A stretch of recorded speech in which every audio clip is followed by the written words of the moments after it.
Hi guys, நம்ம sale subscriber family மக்களே and friends எல்லாரும் வணக்கம். ஸோ நம்ம யூடியூப்பில் இப்போ இங்கே தான் ஃபர்ஸ்ட் டைம் பார்க்குறீங்களா, மறக்காம சேனலுக்கு சப்ஸ்கிரைப் பண்ணி கிளிக் பண்ணிவிடுங்க.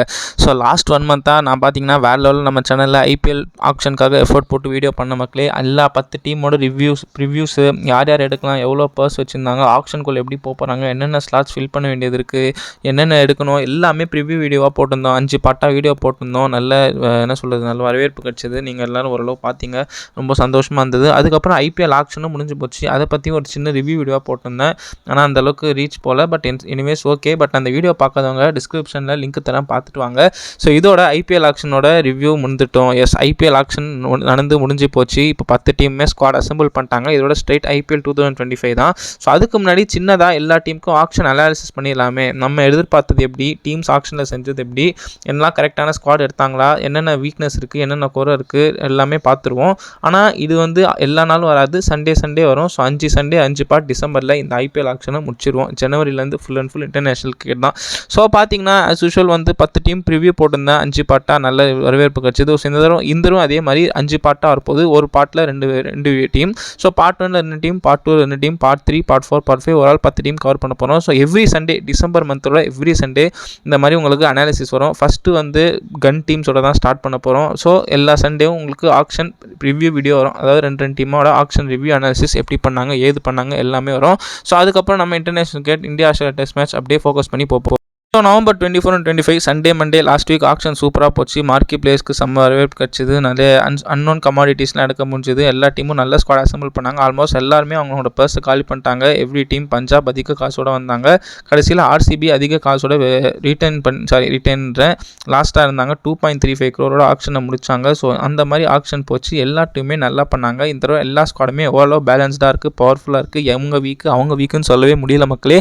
எல்லா டீமையும் நல்ல ஸ்குவாட் தான் அசம்பிள் பண்ணியிருக்காங்க. அங்கங்கே கோட்டை விட்டுருக்காங்க சில டீம்ஸ். பட் நம்ம ஒவ்வொரு பார்ட்டில் 2 டீமாக கவர் பண்ண போகிறோம். ஸோ அந்த மாதிரி நம்ம எல்லா டீம் பற்றியும் ஸ்குவாட் அனாலிசிஸ் எப்படி இருக்கும், 10க்கு எவ்வளோ கொடுக்கலாம், டீம் ரேட்டிங், எங்கெங்கே ஸ்லாட்ஸ் ஃபில் ஆகிருக்கு, எங்கெங்கே மிஸ் பண்ணியிருக்காங்க, அவங்களோட டீம் எப்படி இருக்கும், பிளேயிங் 11 இதுக்கப்புறம் என்ன மாதிரி பெஸ்ட்டாக ஃபார்ம் பண்ணலாம், எல்லா அனாலிசிஸ் பார்க்குறோம். ஸோ வாங்க வீடியோக்குள்ளே போகலாம். ஸோ இன்றைக்கி நம்ம ஆக்ஷனில் ஃபஸ்ட்டு ஐபிஎலோட பெஸ்ட்டு டீம் வச்சு தான் ஸ்டார்ட் பண்ண போகிறோம். Yes, Chennai super Kings and Mumbai Indians. என்னடா எப்பயுமே நீ லாஸ்ட்டாக தான் இவங்களை பற்றி பேசுவேன், இப்போ ஃபஸ்ட்டாகவே பேசுன்னு கேட்டால் ஃபஸ்ட்டே இவங்க ஒரு அனாலிசிஸ் பண்ணிடலாமே. ஸோ கன் டீம்ஸ் பற்றி ஃபஸ்ட்டு அனாலிசிஸ் பண்ணி பின்னாடி இருக்கிற ஆவரேஜ் டீம்ஸ் பற்றி பேசுவோம். ஸோ இந்த வீடியோவில் Chennai super Kings and Mumbai இந்தியன்ஸோட ஆக்ஷன் அனாலிசிஸ் ரிவ்யூ தான் பண்ண போகிறோம். என்ன மாதிரி ஸ்குவாட் எடுத்திருக்காங்க, யார் கேப்டன், டீம் பிளேயிங் 11 எப்படி இருக்குது, கண்டிஷன்ஸ்க்கு ஏற்ற மாதிரி டீமாக ஆக்ஷனில் என்ன பண்ணாங்க, எல்லாமே எல்லா வரையாக பேச ஆஸ் யூஷுவல் நம்ம ஃபர்ஸ்ட்டு மஞ்சள் சொக்கா சென்னை சூப்பர் கிங்ஸ் கிட்டேருந்து வீடியோ ஸ்டார்ட் பண்ணுவோம். இது என் ஃபேவரட் டீம்ன்றதை தாண்டி எனக்கு ஒரு சின்ன என்ன சொல்கிறது, ஒரு 1% எனக்கு பிடிக்கும், அதனால ஸ்டார்ட் பண்ணேன். பட் ஃபேவரட் டீம்னு எனக்கு எதுவுமே கிடையாது மக்களே. எல்லா டீமும் எனக்கு பிடிக்கும். ஒரு 1% மட்டும் கொஞ்சம் சிஎஸ்கே கிட்ட பிடிக்கும், அதனால அது பண்ணுறேன். ஸோ சிஎஸ்கே கிட்டேருந்து வீடியோ ஸ்டார்ட் பண்ணுவோம். அவங்க ஆக்ஷனில் 55 crore பண்ணாங்க. என்ன பண்ணாங்க, யார் யார் எடுத்தாங்க, ஓவர்சீஸ் பிக்ஸ் யார், இந்தியன் பிக்ஸ் யார், டீம் ஃபார்ம் ஆச்சா, எல்லாமே பேச போகிறோம் வாங்க. ஸோ ஃபஸ்ட்டு பிக்ஸுக்கு முன்னாடி ரிட்டென்ஷன்ஸ் பார்த்துருவோம். சிஎஸ்கே கன் ரிட்டென்ஷன்ஸ் பண்ணிட்டு தான் ஆக்ஷனில் போனாங்க. கிட்டத்தட்ட 55 கோடி தான் இருந்தது. ஸோ ஹாஃப் த கோர்ஸ் ரிட்டென்ஷன்லேயே போச்சு. ஜடேஜா, அதுக்கப்புறம் ருத்ராஜ் கேக்வாடுக்கு 2 பேருக்கும் 18 crores, பத்திரானாக்கு 13 கோடி, டூபேக்கு 12 கோடி, தலை தோனி இப்போ அன்கேப்டு பிளேயர் கேட்டகரியில் வரதுனால 4 கோடி. ஸோ சிஎஸ்கே ஓவரால் பார்த்தீங்கன்னா 75 crores செலவு பண்ணாங்க. 55 crores ஆக்ஷன் பண்ணாங்க. ஸோ ஆக்ஷனில் என்ன பண்ணாங்க, என்ன ஸ்குவாட் அசம்பிள் பண்ணியிருக்காங்கன்னு பார்ப்போம். ஸோ சிஎஸ்கேயோட ஃபஸ்ட்டு பிக்கே தரமான பிக்கு, பழைய தலைவன் டெவான் கான்வே எடுத்தாங்க. ஸோ பிகாஸ் தலைக்கு ஏஜ் ஆகுது, ஒரு கீப்பிங் ஆப்ஷனும் வேணும். ஆல்சோ சிஎஸ்கே கவர் பண்ணால் கான்ட்ரிபியூஷனும் சொல்லவே வேணாம். லாஸ்ட்டு இன்ஜுரியில் போனால் மற்றபடி நல்லா பண்ணார். So Devon Conway was their first pick. Second pick Rachin Ravindra. என்ன டெஸ்பரேட்டாக என்னன்னு தெரியல, ஆர்டிஎம் யூஸ் பண்ணி ஃப்ளெமிங் தூக்குனாரு. பட் அவர் எப்படியும் பெஞ்ச் தான் பண்ண போகிறார். பட் அதை தாண்டி எல்லாமே புது பிக்ஸ் மக்களே. ராகுல் திரிபாத்தி எடுத்திருக்கோம் நம்ம, அதுக்கப்புறம் தீபக் கூடா எடுத்திருக்கோம், அதுக்கப்புறம் தங்க தளபதி, தமிழ்நாட்டின் தங்க மகன் ரவிச்சந்திரன் அஸ்வின் 10 years கழிச்சு திரும்பி வந்திருக்காரு. அதுக்கப்புறம் பார்த்தீங்கன்னா சுட்டி குழந்தை சாம் கரன், அதுக்கப்புறம் பார்த்தீங்கன்னா விஜய் சங்கர், அதுக்கப்புறம் ஜேமி ஓட்டன், சாம் கரன், அதுக்கப்புறம் பார்த்தீங்கன்னா யங்ஸ்டர்ஸ் நிறைய பேர் எடுத்திருக்காங்க. இந்தியன்ஸில் கலீல் அஹமது எடுத்தோம், குர்ஜப்னீத் சிங், முகேஷ் சௌத்ரி. ஓவர்சீஸில் நேதன் எல்லிஸ், நூர் அகமது, அதுக்கப்புறம் முகேஷ் சௌத்ரி, ஷைக் ரஷீது, ஆண்ட்ரே சித்தார்த், குர்ஜப்னீத் சிங், வன்ஷ் பேடி. இதெல்லாம் தான் சிஎஸ்கேட ஸ்குவாட் மக்களே. அன்ஷுல் கம்போஜ் சொல்ல மாட்டேன். ஸோ சிஎஸ்கே இந்த தடவை ஆக்ஷனில் என்ன ஃபோக்கஸ் பண்ணியிருக்காங்கன்னா, பவுலர்ஸ் நிறைய பேர் எடுத்திருக்காங்க. அது ஒரு நோட்டபிள் திங்ஸ். எப்பயுமே பேட்டிங் தான் ஃபோக்கஸ் பண்ணுவாங்க. இந்த தடவை பவுலர்ஸ், அதுவும் ஃபாஸ்ட் பவுலிங் எக்கச்சக்கமாக இருக்குங்க டீமில். ஒரு கிட்டத்தட்ட ஒரு 10 ஃபாஸ்ட் பவுலர்ஸ் இருக்காங்க வண்டியாக. ஓவர்சீஸ் அண்ட் இந்தியன்ஸ் சேர்த்துமே எல்லாருமே நல்ல ஃபாஸ்ட் பவுலர்ஸ் தான். பட் ஸ்பின்னர்ஸ் பார்த்தீங்கன்னா கம்மி தான், பேட்ஸ்மேன்ஸும் கம்மி தான். ஸோ சிஎஸ்கே ஃபாஸ்ட் பவுலர்ஸ் நிறைஞ்ச ஸ்குவாடாக போயிருக்காங்க. So CSK as usual first pick Devon Conway பழைய கோர் செட் பண்ணணுன்றதுக்காக அவருக்கு ஆல் அவுட்டாக போனாங்க. கிட்டத்தட்ட 5.2 ஏதோ சம்திங் எடுத்தாங்க. செம்ம பிக்கு தான். பிகாஸ் கான்வே சிஎஸ்கேயோட பாண்டிங் உங்களுக்கே தெரியும் எவ்வளோ சூப்பராக இருக்காரு. 22-23 சூப்பராக பர்ஃபார்ம் பண்ணார். 24 இன்ஜின் ஆட முடியல. பட் இருந்த வரைக்குமே கப் அடிக்கும்போது 23லையும் சூப்பராக பண்ணார்.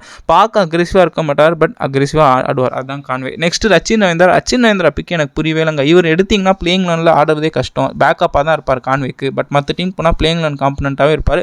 அந்த அளவுக்கு டெஸ்பரேட்டாக ஏன் ஆட்டியம் பண்ணாங்கன்னு தெரியல. பட் எனிவே ஸ்கோரை ரீட்டைன் பண்ணியிருக்காங்க சிஎஸ்கே முதல்ல ஆக்ஷனில். Next Indian middle order focus பண்ணியிருக்காங்க. ஏன்னா டூபே சம்டைம்ஸ் நம்பர் 5 வரதுனால 3 and 4 அவங்களுக்கு ஒரு தலைவலியாகவே இருந்தது லாஸ்ட் இயர். ஹானேவும் சரியாக பண்ணல, அதுக்கப்புறம் சமீர் ரிஸ்வியும் சரியாக பண்ணல. இந்த தடவை அதுக்கு காம்பன்சேட் பண்ணுற மாதிரி ராகுல் திரிபாத்தி அண்ட் தீபக் கூட எடுத்திருக்காங்க. 2 பேருமே என்ன தலைவலினா ஃபார்மில் கிடையாது. ரீசெண்டாக சையத் முஸ்டக் அலியில் கூட ஓகே ஆவரேஜாக ஆடுறாங்க, பட் ஓஹன் ஆடல. ஸோ இது ஒரு பெரிய காஸ் ஆஃப் கன்சர்ன் தான். ஏன்னா சிஎஸ்கே டீமில் பேட்டிங் நல்லா எடுத்திருக்காங்கன்னு சொன்னே தவிர அக்ரெசிவ் இன்டென்ட்டோட யாருமே எடுக்கல. பேட்டிங் ஃபைட் பவரும் யாருக்குமே இல்லை. ராகுல் திரிபாத்தி கூட கண்டிப்பாக டைம் எடுப்பாங்க. திரிபாத்தி பட்டாபாக்கியம் பாட்டிலகிய மாதிரி பிளேயர், பட் ஹூடா டைம் எடுத்தார். பட் இந்த 2 பிக்ஸ் ஆவரேஜ் பிக்ஸ் சொல்வேன். ஓகே டீசென்ட் பிக்ஸ் கூட சொல்ல முடியாது. ஆனால் நெக்ஸ்ட் பிக்கு வேறு லெவலுங்க. அஸ்வினுக்கு போனாங்க பாருங்கள் டெஸ்பரேட்டாக. நான் என்னால் நம்பவே முடியல. என்னவா இருந்தாலும் நான் எடுக்க போகிறேன்டா அப்படின்னு ஃப்ளெமிங் ஒரு வெறியோடு வந்தார். 10 crores 9.75 crore அஸ்வின் எடுத்தாங்க. What a home coming. 2015 அப்புறம் கிராஸ்டாக 25 10 years கட்சி சொந்த மண்ணில் சிஎஸ்கே ரெப்ரசென்ட் பண்ண போகிறார். வேறு லெவல் ஃபீலிங்காக இருக்கும். பெஸ்ட்டு பிக்கு ஆக்ஷனில் அஸ்வின் சிஎஸ்கே தான். அதே மாதிரி சிஎஸ்கேக்கு ஃபஸ்ட்டு கரியர் ஸ்டார்ட் பண்ணி விஜய் சங்கரையும் எடுத்துருக்காங்க. அவர் 2014-15 2 மேட்ச் ஆடிருக்கார் சிஎஸ்கேக்கு. ஸோ ரொம்ப நாள் கழிச்சு தமிழ்நாடு பிளேயர்ஸ் ஒரு 3 years கழிச்சு சிஎஸ்கே டீம் திரும்பி எடுக்கிறாங்க. ரொம்ப சந்தோஷமாக இருக்குது. அஸ்வின் அண்ணா பேக் டு சிஎஸ்கே செம்ம. விஜய் சங்கர் ஒரு பேக்கப் ஆல்ரவுண்டர் ஃபார் டூபே. இது 2மே சூப்பர் பிக்ஸ். நெக்ஸ்ட்டு எல்லாமே ஓவர்சீஸ் பிக்ஸ் மக்களே. இது எல்லாமே ஒரு நல்ல பிக்ஸ்ன்னு தான் சொல்லுவேன். ஓஹோ பிக்ஸ் கிடையாது. Okay good picks. சந்தோஷமானது. சுட்டி குழந்தை பேக் டு சிஎஸ்கேஎஸ். 2020-21 கப் அடிக்கும்போது 21 உதவினார் சாம் கரன். 2020 சூப்பர் பர்ஃபார்மன்ஸ் கொடுத்தாரு. நமக்கு கிடைச்ச ஒரு பெஸ்ட் ஆல்ரவுண்டர் இங்கிலாந்து ஓவர்சீஸில் பார்த்தீங்கன்னா Sam Curran back to be seeing him in yellow. Jamie Overton இவரும் பார்த்தீங்கன்னா ஒரு இங்கிலாந்து பிளேயர். இவர் வந்து ஒரு aggressive hitter of the ball. Medium pace 120 போடுவார், 130 போடுவார். இவர் வந்து ஒரு ஆல்ரவுண்டர். 100 and ரீசெண்டாக இங்கிலாந்து டீமுக்கு நல்லா பண்ணுறாரு. இது ஒரு நல்ல பிக். நூர் அஹமத் பார்த்தீங்கன்னா 5 கோடி எடுக்க வேண்டியதுங்க. ஓவராக சிஎஸ்கே ஐப் ஏற்றி 10 கோடி ஏற்றி எடுத்துட்டாங்க. அவர் ஒரு சூப்பர் ஸ்பின்னு. நேதன் லிஸ்ட் பார்த்தீங்கன்னா நான் backup super big material சேப்பாக்கு. So 4 Overseas பிளேயர்ஸுமே நல்ல பிக்ஸ்ன்னு தான் நான் சொல்லுவேன். நெக்ஸ்ட் இந்தியன் ஃபாஸ்ட் பவுலிங் பார்க்க போவோம். இந்தியன் ஃபாஸ்ட் பவுலிங் பார்த்தீங்கன்னா கலீல் அஹமத் ஒரு 4.7 crores அன்ஷுல் கம்போஜ் 3 crores எடுத்துருக்காங்க. சூப்பர் பிக்ஸ் மக்களே. ஒருத்தர் பார்த்தீங்கன்னா பொட்டன்ட்டு தீபக் சர் பேக்கப்னு சொல்ல முடியாதுன்னா கூட தீபக் சர் அளவுக்கு ஃபியூச்சரில் வரக்கூடிய டேலண்ட் இருக்குது. அன்ஷுல் கம்போஜ் 140 இறக்குறாருங்க. சூப்பராக போகிறாரு. எமர்ஜிங் டோர்னமெண்ட்லையும் பார்த்தேன்.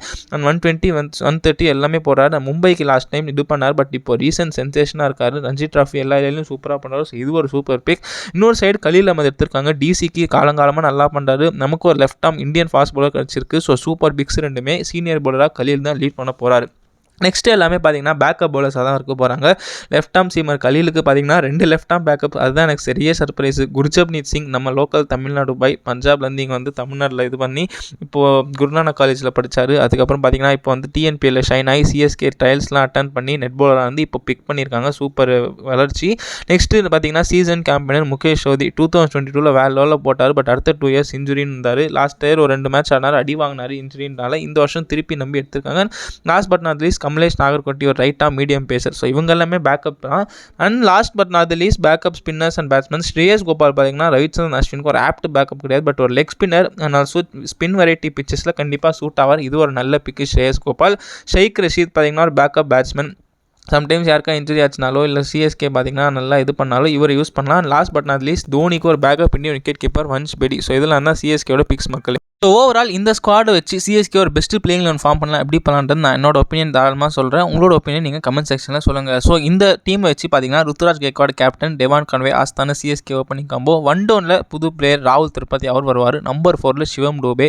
நம்பர் 5 and 6 நீங்கள் சாம் கரன், ரவீந்திர ஜடேஜா அது ஸ்வாப் யார் வேணால் பண்ணிக்கலாம். Number 7 the uncapped old boy MS Dhoni தலைவர். நம்பர் 8 பார்த்தீங்கன்னா ரவிச்சந்திரன் அஸ்வின் ஆல்ரவுண்டர். 8 வரைக்கும் பேட்டிங் இருக்குது. Number 9 Khaleel Ahmed. Number 10 Anshul Kamboj. Number 11 Pathirana. Impact பிளேயராக நீங்கள் நீங்கள் பேட்டிங் தேவைப்பட்டால் ரச்சின் வந்து வச்சுக்கலாம், பவுலிங் தேவைப்பட்டால் நூர் அஹ்மத் வச்சுக்கலாம். செம்ம டீமாக இருக்குது. ஸோ ஓவரால் சிஎஸ்கேட ஆக்ஷன் எப்படி இருக்குன்னு பார்த்தீங்கன்னா 55 கோடியோட ஆக்ஷனில் என்ட்ரு ஆனாங்க. ஆஹா ஓஹோ டீம் ஃபார்ம் ஆனா கூட ஒரு நல்ல டீம் எடுத்திருக்காங்க. குறை சொல்கிறதுக்கு அங்கங்கே ஸ்லாட்ஸ் இருக்குது.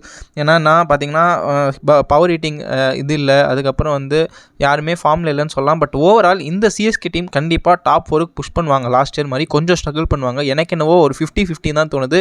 ஃபே ஆஃப் ஆலும் வாய்ப்பு இருக்குது, வராமல் போகவும் வாய்ப்பு இருக்குது. லாஸ்ட் இயர் மாதிரி தான் லாஸ்ட்டு 2 மேட்ச்சில் டிசைட் ஆக போகுதுன்னு நினைக்கிறேன். இந்த சிஎஸ்கேக்கு அக்ரெசிவாக இல்லைனாலும் ஓகே பேலன்ஸ்டாக ஆஸ் யூஷுவல் ஒரு சிஎஸ்கே டீம் எடுத்திருக்காங்க. நல்லா எடுத்திருக்காங்க. இந்த 55 கோடியில் நல்ல டீம் ஃபார்ம் ஆயிருக்கு ருத்ராஜ் கேப்டன்சியில். ஸோ என்ன பண்ணுறாங்கன்னு வெயிட் பண்ணி பார்ப்போம். சிஎஸ்கே பிச்சுக்கு செம்ம டீம், அவே பிச்சுக்கு ஒரு மாதிரி பேலன்ஸ்டு டீம். ஒரு சைடு சென்னைனா இன்னொரு சைடு நம்ம அவங்களோட ஆப்பனன்ஸ் மும்பை பற்றி பேசாமல் எப்படி. ஸோ பார்த்தீங்கன்னா மும்பை இந்தியன்ஸ் பற்றி தான் பேச போகிறோம் செகண்ட் டீமாக. ஸோ மும்பை இந்தியன்ஸ் பார்த்தீங்கன்னா அவங்களுமே சிஎஸ்கே மாதிரி 45 crores வந்தாங்க. ஆனால் சிஎஸ்கே 50 crores வந்தாங்க.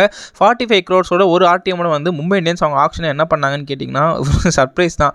டே 1 ஒரே ஒரு பிக்கு மிஞ்சி போனால் ஒரு நல்ல பிக்கு 2-3 பிக்கு. டே 2 மானவரியாக கேஷின் பண்ணி சூப்பர் பிக்ஸ் பண்ணாங்க. ஸோ மும்பை இந்தியன்ஸோட பிக்ஸ் பார்க்க போகிறதுக்கு முன்னாடி ரீடைன்ஸ் யார் பண்ணாங்க பார்த்தீங்கன்னா one of the number 1 ranked retained teams தான் மும்பை இந்தியன்ஸ் பேர் தான் வரும். பும்ரா 18 கோடி, சூரியகுமார் யாதவ், ஹர்திக் பாண்டியா 2 பேரும் 16.25 crore, Rohit Sharma 16.30 crore, Tilak Verma 8 crore. இந்த மாதிரி ஒரு கன் டீம் யாராலுமே ஃபார்ம் பண்ண முடியாது. கன் ரிட்டென்ஷன்ஸ் கன் டீம்ங்க. லாஸ்ட் இயர் இந்த டீமாடா செமிஃபைனல் வராமல் கஷ்டப்பட்டதுன்னு கேட்டிங்கன்னா எனக்கே ஷாக்காக தான் இருக்குது. அந்த மாதிரி ஒரு டீம், 2 பவுலர் ஆல்ரெடி, 4 பேட்ஸ்மேன், என்னங்க வேணும்? செம்ம டீம் ஃபார்ம் பண்ணாங்க மும்பை இந்தியன்ஸ். ஆனால் என்ன 75 crores கிட்ட செலவு பண்ணிட்டாங்க. 45 crores தான் ரிமைனிங் இருந்தது. பட் ஒரு ஆர்டிஎம் இருந்தது. அதை வச்சு மும்பை இந்தியன்ஸ் ஆக்ஷன் என்ன பண்ணாங்க, வாங்க அவங்க ஸ்குவாடு போய் பார்ப்போம். ஸோ மும்பை இந்தியன்ஸோட ஃபஸ்ட்டு பிக்கே பார்த்தீங்கன்னா அவங்களோட ஆஸ்தான ட்ரெண்ட் போல்ட் எடுத்தாங்க. 2020-21 செம்ம காம்போவாக ஃபார்ம் ஆச்சு. மும்பை இந்தியன்ஸ்க்கு ஒரு லெஃப்ட் ஆர்ம் ஓப்பனிங் பவுலர் செம்மையாக பண்ணார் ட்ரெண்ட் போல்ட்டு. ஸோ அவர் எடுத்தாங்க. அதுக்கப்புறம் பார்த்தீங்கன்னா போகிற போக்கில் வந்து ஓவர்சீஸ் பிளேயர்ஸ் யார் எடுத்தாங்கன்னு பார்த்தீங்கன்னா ரயான் ரிக்கில்டன் ஒரு லெஃப்ட் ஹேண்ட் காம்போக்காக எடுத்தாங்க. பட் அவங்க எதிர்பார்க்காத ஒரு பிக்கே வில் ஜாக்ஸுங்க. ஆர்சிபி டேபிளுக்கு போய் ஆகாஷ் அம்பானி கையெல்லாம் கொடுத்துட்டு வந்தார். வேறு லெவல் இருந்தது. 5 crores வில் ஜாக் செம்ம பிக்கு. அதுக்கப்புறம் New Zealand young boy Bevon Jacobs அவர் யாருன்னு தெரியல எடுத்திருக்காங்க. அதுக்கப்புறம் பார்த்தீங்கன்னா 2 ஓவர்சீஸ் கன் ஸ்பின்னர்ஸ் எடுத்திருக்காங்க, Mitchell Santner and Allah Ghazanfar. Naman Dhir போன வருஷம் நல்லா பண்ணார், அவர் ஆர்டிஎம் பண்ணாங்க. இதை தாண்டி local boy youngster Robin Minz, அதுக்கப்புறம் Arjun Tendulkar, Deepak Chahar, Karn Sharma, Reece Topley, Lizaad Williams, அதுக்கப்புறம் யங்ஸ்டர்ஸ் நிறைய பேர் எடுத்திருக்காங்க. ஸோ ஓவரால் இந்த மும்பை இந்தியன்ஸ் ஸ்குவாடு பார்த்தீங்கன்னா பார்க்க ஒரு டாப் 12-13 வரைக்கும் சூப்பராக இருக்குது. பட் அதை தாண்டி பேக்கப்ஸ் பார்த்தீங்கன்னா ஒன்றுமே இல்லைங்க. எல்லாமே இன்எக்ஸ்பீரியன்ஸ். சிஎஸ்கே கிட்ட ஆனால் பேக்கப்ஸுமே நல்லா தரமாக எடுத்திருக்காங்க. அது மட்டும்தான் இவங்க 2 பேருக்குமே டிஃப்ரென்ஸ். சிஎஸ்கே கிட்ட பவர் ஹிட்டிங் ஒரு கம்மி அண்ட் ஆல்சோ நிறைய பேர் அவுட் ஆஃப் ஃபார்ம்னு சொன்னால் மும்பை இந்தியன்ஸ்க்கு 2 விஷயம் தான். எல்லாமே கன் டீம், கன் பிளேயிங் லோன். ஆனால் பேக்கப்ஸ் ரொம்ப என்ன சொல்லுது கவலைக்கிடமாக இருக்குது. யாருமே அந்த அளவுக்கு நம்புற மாதிரி பேக்கப்ஸ் இல்லை. ஓகே, ஆனால் சூப்பர் டீம் ஃபார்ம் பண்ணியிருக்காங்க. நல்ல கன் ஸ்பின்னர்ஸ். இந்தியன் ஸ்பின்னர் ஒரு மாதிரி வீக்காக இருக்குது சொல்லி. இந்தியன் ஸ்பின்னர்ஸும் சரி, இந்தியன் பேஸும் சரி பேக்கப் இல்லை. ஸோ ஸ்குவாடு பார்த்துருவோம். அவங்க ஓவர்சீஸ் பேட்டர்ஸ் யாருன்னு பார்த்தீங்கன்னா பெவன் ஜேக்கப் ஒரு நியூசிலாந்து பேட்ஸ்மேன். எனக்கு யாருன்னே தெரியலங்க, நான் அவரை பற்றி கேள்விப்பட்டதே இல்லை, எனக்கு அதை பற்றி தெரில. போகிற போக்கில் ஐபிஎல் வாக்கில் நான் அவருக்கு யாருன்னு நான் சொல்கிறேன். பட் இது ஒரு டீசென்ட் பேக்கப் ஆப்ஷன் தான். ஆனால் வில் ஜாக்ஸ் 5 crore செம்ம ஸ்டீலுங்க. ஆர்சிபி ஆட்டையும் பண்ணுவாங்க நானும் நினச்சேன், ஆனால் பண்ணவே இல்லை. மும்பைக்கு ஒரு gun opening pair Rohit, Will Jack set. Ryan Rickelton போவாங்களான்னு எனக்கு தெரில. மேபி விக்கெட் கீப்பர் தேவைப்பட்டால் 2 பேரும் ஆட வைப்பாங்களா அதுவும் தெரில. ரயான் ரிக்கில்டன் கண்டிப்பாக வில் ஜாக்ஸ்க்கு ஒரு பேக்கப்பாக தான் இருப்பார். பட் ரயான் ரிக்கில்டனுமே நல்ல பிளேயர் தான். மும்பைக்கு நல்லா அந்த சவுத் ஆஃப்ரிக்கா லீக்லாம் ஆடுறதுனால எடுத்துருக்காங்க. ஒரு லெஃப்ட் ரைட் காம்போ எதிர்பார்த்தாங்க. பட் வில் ஜாக்ஸ் போய் கிடைச்சதால் அவங்களுக்கு செம்ம சந்தோஷம். So Will Jacks, Rohit Sharma செம்ம காம்போ. 2 ஓவரும் வில் ஜாக்ஸ் தரனா ரிக்கில்டன் பேக்கப்பாக தான் இருப்பார் பேட்டிங்கில்.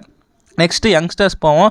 நமந்தீர் பார்த்தீங்கன்னா லாஸ்ட் இயர் ஒரு ப்ராமிஸ் காமிச்சார். ஆனால் அவரை மாற்றி பேட்டிங் ஆர்டர் இறக்குனாங்க. பட் லாஸ்ட் மேட்ச் அந்த லக்னோ மேட்ச்சில் அவர் ப்ரூவ் பண்ணதால தாங்க எனக்கு அந்த ஆர்டிஎம் அவங்க மேலே போட்டாங்க. ஏன்னா ஆகாஷ் மத்வால், அதுக்கப்புறம் வந்து நேஹால் வதேரா, அதுக்கப்புறம் பியூஷ் சாவ்லா, இவங்க பேர் மேலாம் போடாத ஆர்டிஎம் நமந்தீர் மேலே போட்டிருக்காங்கன்னா ஏதோ ஒரு சர்ப்ரைஸ் இருக்குங்க. ஏன்னா ரீசெண்டாக அவரோட ஃபார்ம் பார்த்துருப்பாங்க, லாஸ்ட் இயர் பர்ஃபார்மன்ஸும் பார்த்து தான் ஆர்டிஎம் இருக்காங்க. பட் இவர் இந்த வருஷம் எங்கே ஆட வைக்க போகிறாங்கன்னு நான் வெயிட் பண்ணி பார்க்கணும், என்ன பண்ணுறான்னு பார்க்கணும். இதை தாண்டி ராபின் மின்ஸ் ஒரு யங்ஸ்டர் பார்த்தீங்கன்னா லாஸ்ட் இயர் செம்ம சென்சேஷன் கிரியேட் பண்ணி ஜிடி எடுத்தாங்க. பட் ஆட முடியல. இந்த வருஷம் ஒரு பிரைம் கீப்பர் ஆட போகிறாரு. ராஜ் பாபா அண்டர்-19 பேக்கப் பிளேயராக தான் இருப்பார், அண்டர்-19 ஸ்டார். ஸோ ஓவர்சீஸ் பவுலர்ஸ் பக்கம் போனீங்கன்னா செம்ம பிக்கே ட்ரெண்ட் போல்ட் தாங்க. ஏன்னா 2020-21 பும்ரா, போல்ட் சும்மா கலக்கி விட்டாங்க ஆப்பனன்ஸை. வேறு லெவலில் பார்த்தாங்க. டெத்து, பவர் பிளே கையில் கடிச்சிடும் மும்பைக்கு. இவங்க 2 பேர் 8 ஓவர். ஸோ அந்த மாதிரி ஒரு காம்போ திரும்பி செட் ஆயிடுச்சு. அவள் தான் கையிலே படிக்க முடியாது மும்பை இந்தியன்ஸை. இதை தாண்டி பார்த்தீங்கன்னா ட்ரெண்ட் போல்ட்டுக்கு பேக்கப்பாக ரீஸ்டாப்லேயே எடுத்துருக்காங்க. ஒரு back to back left arm பேசஸாக இருந்தாலுமே நல்ல பேக்கப்னு தான் சொல்லுவேன். லிசார்ட் வில்லியம்ஸ் எங்கே ஃபிட் 15 ஆவான்னு எனக்கு ஐடியாவே இல்லை. ஏன்னா லிசார்ட் வில்லியம்ஸ் வந்து அந்தளவுக்கு ஐபிஎல் எக்ஸ்பீரியன்ஸ் கிடையாது. டாப்லேயாவது ஆர்சிபி கூட கொஞ்சம் ட்ராவல் பண்ணியிருக்காரு. லிசார்ட் வில்லியம்ஸ் போன வருஷம் டெல்லிக்கு பேக்கப்பாக இருந்தார், பட் அந்தளவுக்கு சான்ஸ் கிடைக்கல. பட் எனிவேஸ் யங்ஸ்டர்ஸ் இந்த ஓவர்சீஸ் ஸ்டார்ஸ்னால் நல்ல ஆப்பர்ச்சுனிட்டி கிடைக்கும். ஸோ போல்ட் சமப்பிக்கு டாப்லி நல்ல பேக்கப். லிசார்ட் வில்லியம்ஸ் எனக்கு தெரியல, ஆனால் டீசன்ட் பைஸ் மும்பைக்கு இது எல்லாமே போல்ட் தவிர. அதுக்கப்புறம் ஸ்பின்னர்ஸில் செதுக்கிட்டாங்க மும்பை இந்தியன்ஸ். உண்மையாக சொல்லுவோம், எப்பயுமே மும்பை இந்தியன்ஸ் பார்த்தீங்கன்னா இந்தியன் ஸ்பின்னர்ஸ் நம்பியே போகிற டீம். ஆனால் for the first time Overseas spinners அதுவும் 2 பேர் எடுத்திருக்காங்க. 2 பேருமே பிளேயிங் லெவலில் ஆட போகிறாங்க. அதுதாங்க ட்விஸ்ட்டு.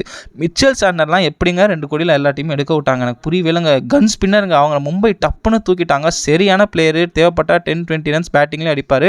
இன்னொரு சைடு அல்லா கசன்ஃபர், இவரை பற்றி இவங்க நிறைய பேருக்கு தெரியாது. ஆப்கானிஸ்தானோட நெக்ஸ்ட் ரஷீத் கான் சொல்கிறாங்க. செம்மையாக மிஸ்ட்ரி ஸ்பின்னர் போகிறது. அவர் பால் கூகுளி பிக் பண்ணுறதே முடியல, ரொம்ப டஃப்பாக இருந்தது. அவர் வீடியோஸ்லாம் பார்த்தேன். ஸோ மும்பை இந்தியன்ஸ்க்கு ஒரு கடப்பார் ஸ்பின் அட்டாக் செட்டுங்க. அசைக்க முடியாத ஸ்பின்னர்ஸ் 2 பேரும் ஃபார்ம் ஆகிட்டாங்கன்னு தான் சொல்லணும். நெக்ஸ்ட் பார்த்தீங்கன்னா last but not least bowling. பும்ராக்கு கம்பெனி கொடுக்க ஒரு சைடு போல்ட்னா, இன்னொரு சைடு தீபக் சர் 9 கோடி கொடுத்து எடுத்திருக்காங்க மும்பை இந்தியன்ஸ். நம்ம சிஎஸ்கே கிட்டேருந்து ஒருத்தர் எடுக்கிறதே வேலை. பட் எனக்கு என்ன ஒரே ஒரு பயனா இன்ஜுரி கன்சர்ன் தான். தீபக் சர் இன்ஜுரி இல்லாமல் ப்ரைம் ஃபார்மில் இருந்தான்னு வைங்களேன், பும்ரா தீபக் சர் போல்ட் செட்டு. இது இல்லாமல் பாண்டியா 4 பேசஸ் செம்மையாக இருக்கும். இது இல்லாமல் சாண்ட்னர் அல்லா கசன்ஃபர் சூப்பர் டீம் ஃபார்ம் ஆகிருக்குங்க. அதுதான் சொல்கிறேன், டாப் 11-12 பார்க்க மும்பை இந்தியன்ஸ் டீம்ஸ் கன்னாக இருக்குது. பட் இன்ஜுரி கன்சர்ன்ஸ் அங்கங்கே இருக்குது, பும்ரா தீபக் சர்னு. இதை தாண்டி பார்த்தீங்கன்னா இந்தியன் ஸ்பின்னராக பார்த்தீங்கன்னா கரண் சர்மா மட்டும் இருக்கார். அண்ட் ஒரே ஒரு இந்தியன் பேசுகிற அர்ஜுன் டெண்டுல்கர் தான் இருக்கார். மற்றபடி எல்லாமே பேக்கப்ஸு. ஸோ அதுதான் எதாவது மும்பை இந்தியன்ஸோட பிக்ஸ் மக்களே. ஸோ எடுத்த டீம் வச்சு மும்பை இந்தியன்ஸ் எப்படி ஒரு கன் பிளேயிங் அவன் ஃபார்ம் பண்ணலான்னு நான் என்னோட ஒப்பீனியன் சொல்கிறேன். உங்களோட ஒப்பீனியன் நீங்கள் தாராளமாக கமெண்ட் செக்ஷனில் சொல்லுங்கள். Rohit Sharma Will Jacks opening combination 1 down 2 down வந்து திலக் வர்மா சூரியகுமார் யாதவ், அது அவங்க 2 பேர் மாற்றி சிச்சுவேஷனுக்கு ஏற்ற மாதிரி ஸ்வாப் பண்ணிக்கலாம். நம்பர் 5ல் நான் நம்பந்தீர் போட்டிருக்கேன். பட் மும்பை எங்கே ஆட போகிறாங்க நான் வெயிட் பண்ணி பார்க்குறேன். ஹார்திக் பாண்டியா பழைய மாதிரி ஃபினிஷாக வரணுன்றது என்னோட ஆசை. நம்பர் 7ல் விக்கெட் கீப்பிங் ஆப்ஷன் வேறு யாருமே இல்லை, ராபின் மீன்ஸ் ஆடி ஆகணும். நம்பர் 8ல் மிச்சல் சாண்டர், நம்பர் 9ல் தீபக் சர், 10ல் ட்ரெண்ட் போல், 11ல் ஜஸ்பீர் பும்ரா. இவங்களுக்குமே இந்த இம்பாக்ட் பிளேயர் ஆப்ஷன் ஒரு 500 மேலே யூஸ் பண்ணலாம். தேவைப்பட்டா ஏன் நிகழ்டன், அப்படி இல்லைனா வந்து அல்லா கசன்ஃபர், இவங்க 2 பேர் மேலே வச்சுக்கலாம். ஸோ மும்பை இந்தியன்ஸ் பார்த்தீங்கன்னா 45 கோடியோட ஒரு கன் ஆக்ஷன்னே சொல்லலாம். சிஎஸ்கேவாது 55 ஆக்ஷனில் ஒரு சுமாரான ஆக்ஷன் நல்லா எடுத்தாங்கன்னு சொல்லலாம், கூட சொல்ல முடியாது. பட் மும்பை இந்தியன்ஸ் 45 crores ஸ்டம்ம பிக்ஸ்லாம் எடுத்திருக்காங்க மக்களே. இந்த Allah Ghazanfar, Mitchell Santner, Trent Boult, Will Jacks கன்னாக எடுத்திருக்காங்க. பட் இந்தியன்ஸில் கோட்டை விட்டாங்கன்னு தோணுது. தீபக் சர் சூப்பர் பிக் தான், பட் ஒரு இன்ஜுரி கன்சர்ன். பட் மற்றபடி இந்த மும்பை இந்தியன்ஸ் டீம் ஒரு 11, 12, 13 பார்க்க கன்னாக இருக்குது இம்பாக்ட் பிளேயரோட. பட் பேக்கப்ஸ் ரொம்ப லேக் ஆகுது. ஆனால் மும்பை இந்தியன்ஸ் எனக்கு என்னவோ சிஎஸ்கேட ஒரு பொசிஷன் மேலே சொல்கிறேன். ஜெயவர்தனை வேறு திரும்பி கோச் ஆண்டார், கண்டிப்பாக பிளே ஆஃப் போவாங்க. என்னடா சிஎஸ்கே போல் மும்பை போல் எல்லாம் உனக்கே ஓவராக இருக்கான்னு சொல்லலாம். பட் டீம் வைஸ் பார்த்தா மும்பை டீம் நல்லா இருக்குது. ஸோ கண்டிப்பாக டாப் 4க்கு வருவாங்க. சிஎஸ்கேவும் வர வாய்ப்பு இருக்குது, பட் கொஞ்சம் கஷ்டப்படுவாங்க. மும்பை இந்தியன்ஸ் கொஞ்சம் ஈஸியாக வருவாங்கன்னு தான் நினைக்கிறேன். ஸோ அவ்வளோதான் மக்களே, இந்த வீடியோட எண்டு பாட்டு கொண்டோம். ஸோ இந்த வீடியோவில் மும்பை இந்தியன்ஸ் அண்ட் சிஎஸ்கே யார் ஆக்ஷனில் எடுத்தாங்க, என்ன ரேட்டில் எடுத்தாங்க, என்ன மாதிரி பிக் ஆயிருக்கு, அவங்களோட பிளேயிங் லோன் எப்படி ஃபார்ம் ஆயிருக்கு, பேக்கப் எப்படி இருக்குது, என்ன அனாலிசிஸ் எல்லாமே சொல்லியிருக்கேன். ஹோப் இந்த வீடியோ பிடிச்சிருக்கோம். ஸோ அடுத்த video next Sunday IPL auction ஸ்பெஷலில் பார்ப்போம். அன்டில் தென்